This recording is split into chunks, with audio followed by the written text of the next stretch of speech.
Good morning, what's up, y'all? It's a beautiful day here in southwestern Pennsylvania. We are going to take you on a portrait / engagement photo shoot. So today, what we're going to try to do is tell the story of how this couple met, how they got engaged. Heavily involves their motorcycle.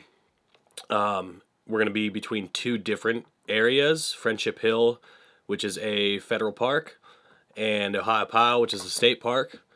So come get ready with us. So first things first, I'm going to be shooting on an R6 with a variety of different lenses. I'll show you when we get to the bag. And my partner is going to be shooting on an R7. We're currently using the Viltrox 85mm, but she'll probably be bounced back and forth between different lenses as well. The footage that you're going to be seeing today between video and recordings of the EVF is going to be done on a Ninja Atomos V. And then we're also using a Rode VideoMic Pro.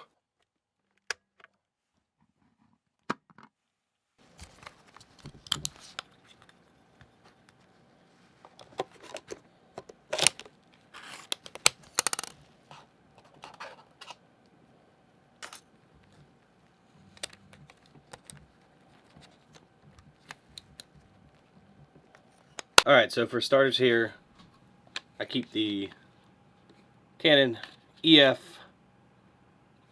70-200 IS3 with me. I pretty much take that on every portrait shoot. The EF 16mm,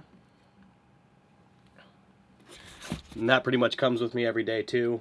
It's an easy to pack and it's fairly useful. Some NP 970 batteries. These are the Neewer brand.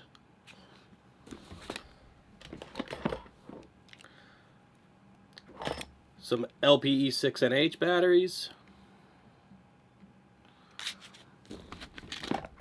And I make sure these are all fully charged and everything before I throw them in here. A Moment.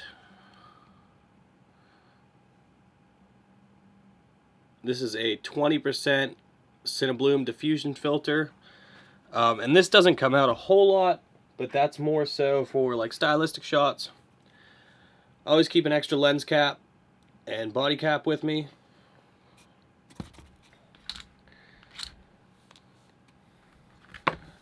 Never hurts to have a small microphone, just in case you want to shoot more behind the scenes footage straight out of camera.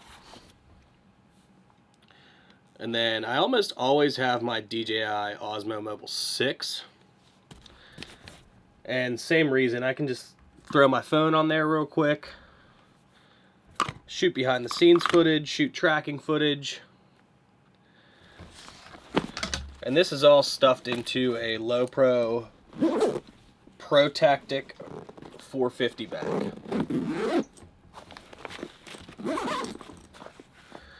And then my final piece to the puzzle, I always keep my water jug with me. Especially most of the portrait sessions and engagement sessions that I do are out on trails or in the middle of fields and everything, and I just don't want to be caught dehydrated.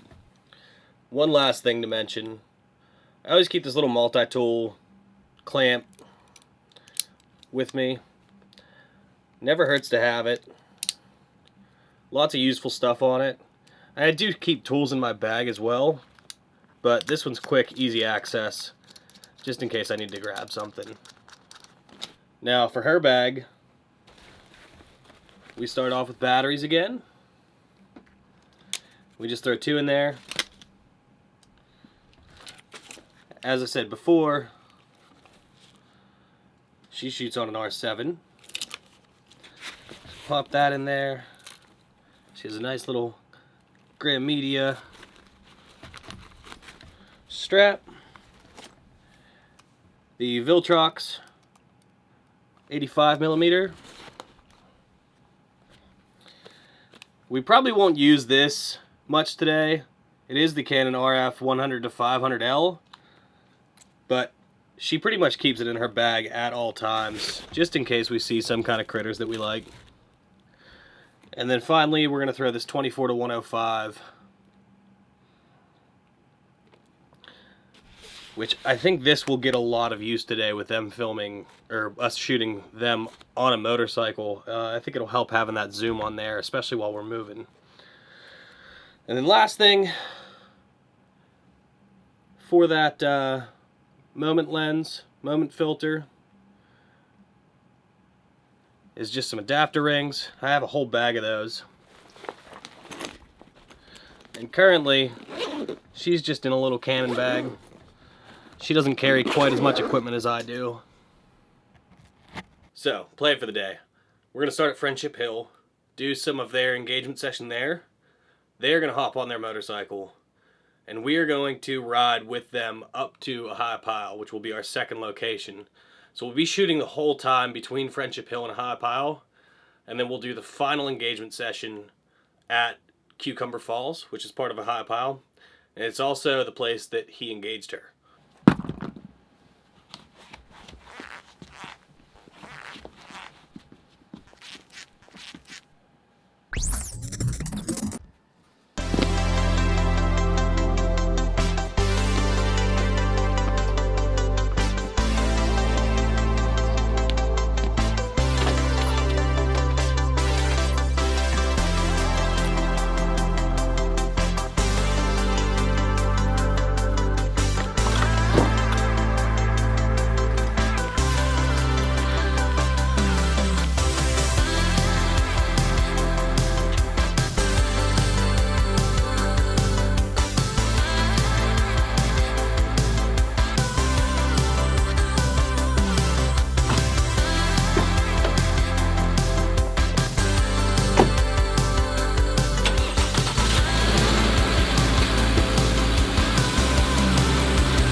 So we are on our way to our first stop, which is Friendship Hill. We're gonna get set up, get settings and everything, and do our portrait sessions up here. I have my second shooter with me, which is Jen. Say hi, Jen. Hi.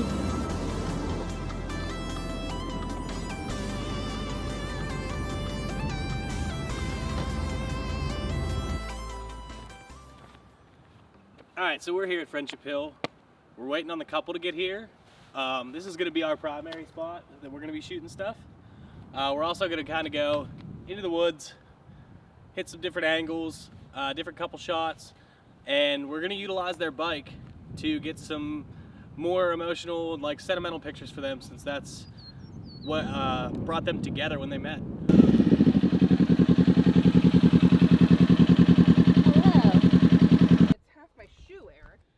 Okay, now reach up towards him for a kiss.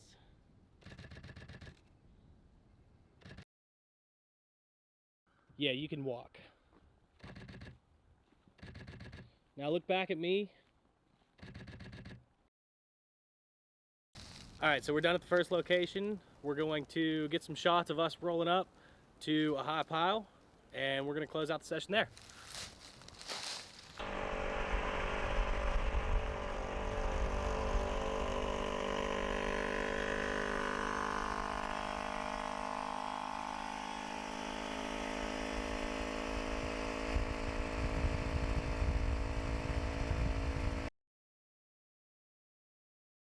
So I decided to mute this footage here because the waterfall is super loud. It's hard to get audio. What I'm doing is having the couple pose, stay still, and doing a slow shutter speed. These are just a few little detail shots.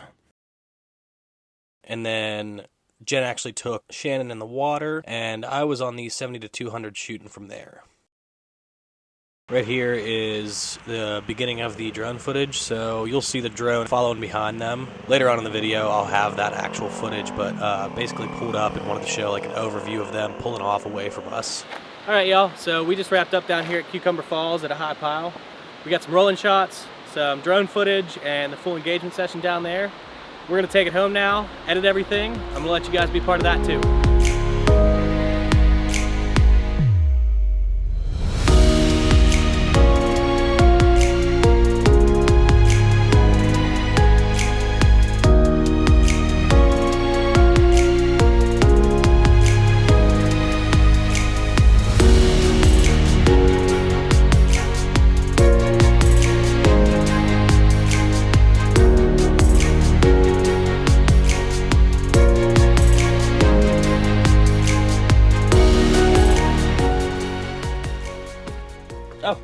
Hello there.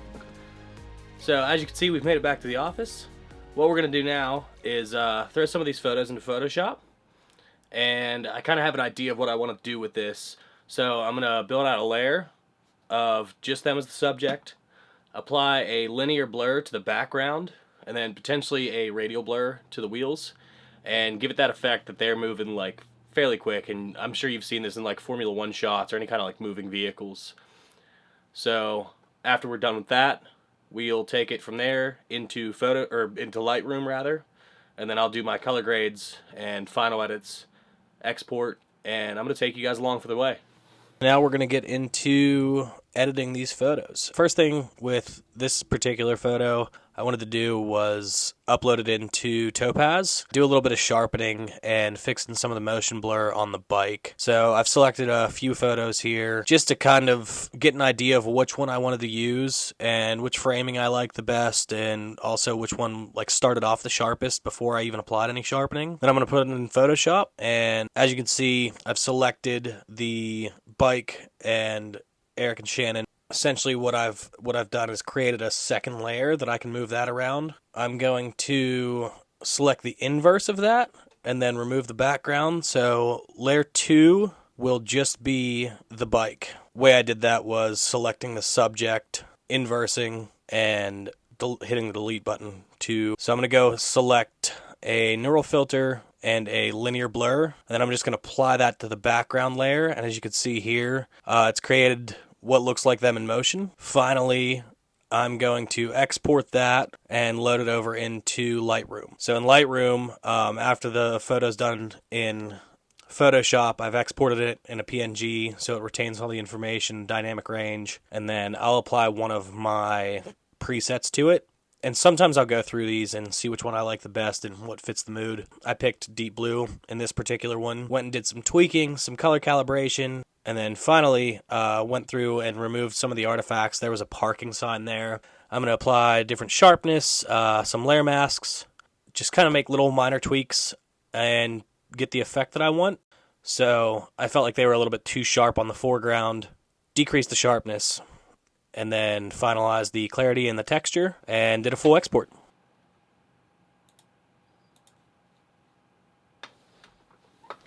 Alright, y'all. So that wraps things up. If you wouldn't mind, like, comment, subscribe. Hit the notification bell if you want to get more. I'm going to take this bad boy out, shoot some photos of the moon tonight.